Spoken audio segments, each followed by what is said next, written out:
Shalom. This week's Sedra Tazria will be reading Tazria Mitzorah. The parshas of the Torah that discuss subjects that are no longer or are not yet relevant can be the most challenging to study. There is value in understanding areas of Jewish law that aren't relevant, but they are more difficult than areas we put into practice every day. One method that I found that makes studying these parshas, as we do this week, easier is to find a lesson that can be relevant for today. In this week's Torah portion, I found a lesson about white hair and life experience that I found particularly relevant. This week we read in the parsha, when a person has on the skin of the body a swelling, a rash, or a discoloration, and it develops into a scaly affection on the skin of the body, it shall be reported to Aaron the Kohen or to one of his sons, the Kohanim. The Kohen shall examine the affection on the skin of the body. If hair on the affected patch has turned white and the affection appears to be deeper than the skin of the body, it is a discoloration. When the Kohen sees it, he shall pronounce the person Tameh. The Cheskuni wrote that hair is in a lesion that has turned white is a sign that the flesh is weakened and that the lesion is killing the flesh.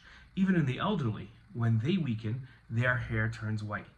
A few weeks ago, we read about Rabbi Elazar ben Azariah and his white hair in the Agadah. Rabbi Elazar said that I'm like a man of 70 years old, and never have I merited to find the command to mention the exodus from Egypt every single night.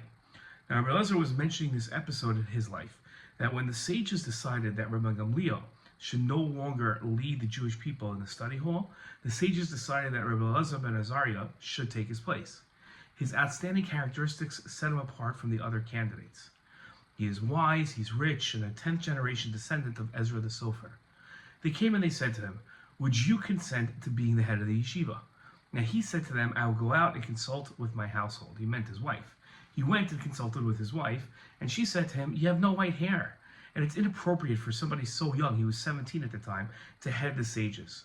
Now the Gemara recorded that that day, he was 18 years old, a miracle transpired for him, and 18 rows of his hair turned white.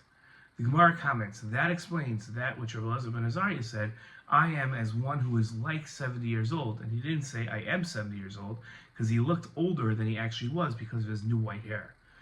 Now it appears there's a contradiction between the Cheskuni's comment that skin and hair turning white is a sign of weakness and proximity of death, and the Talmud story of Rabbi Elazar ben Azariah's hair turning white, which was a sign of scholarship and qualification to lead the yeshiva.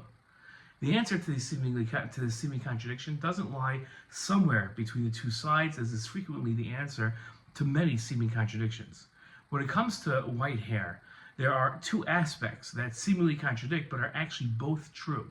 There is wisdom that is found in text and wisdom gained from experience. Success in both learning methods is dependent on the amount of time expounded on both. The older one is the more they experience and the more wisdom they've learned. At the same time, the older one is the weaker they've become and the closer they become to the end of their days. A curious quirk of life is that the more experiential wisdom one gains, the less time they have to enjoy it. Shabbat Shalom.